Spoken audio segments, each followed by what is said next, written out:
বন্ধুর নার্ভাসেশন হয়ে আছে, বিষয়টা বুঝলাম। কি হয়েছে বন্ধু তোমার, এরকম অবস্থা আছো?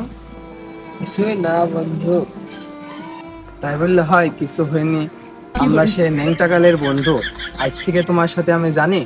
হ্যাঁ, তুমি বলছো কিছু হয়নি, কিছু তো একটা হয়েছে। তোমার যে এখন গাড়ি ছিল, আমার তখন গাড়ি ছিল না। তুমি আমার বন্ধু হই, তোমার গাড়ি আমার বাড়িতে 4-5 বছর ধরে ফেলিতে, তা শুধু আমার লাগে। তো আমি জানছি তোমার কিছু না কিছু একটা হয়েছে। তোমার ফোন যখন ছিল, আমার ফোন ছিল না, তখন ওই ফোন আমি চলাইতাম। তখন তোমার কাছে কিছু হতো না বা কিছু বুঝতাম না। আমি তো জানি তোমার কিছু একটা হয়েছে। বুঝতাও,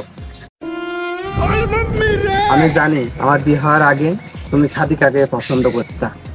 তুমি এতদিন আমাকে যে হেল্পই করেছো, কিছু না কিছু ইউজ করেছো, 2 দিন ঠিক বা 3 দিন ইউজ করেছো। ইউজ করার পরে গান তো আমাকে দিয়েছো বন্ধু। আমি জানি তুমি সাদিকাকে পছন্দ করতা, সেই কারণে আমি বিয়ে করে 2 দিন বা 3 দিন ইউজ করে তোমাকে, আমি তো আমার সাদিয়াকে তোমাকে দিয়ে দিচ্ছি। শালা গাল মারনি, আমার বন্ধু হয়ে তো এরম কাজ করলি, আবার আমাকে আইসি বলছিস No, no, no, no.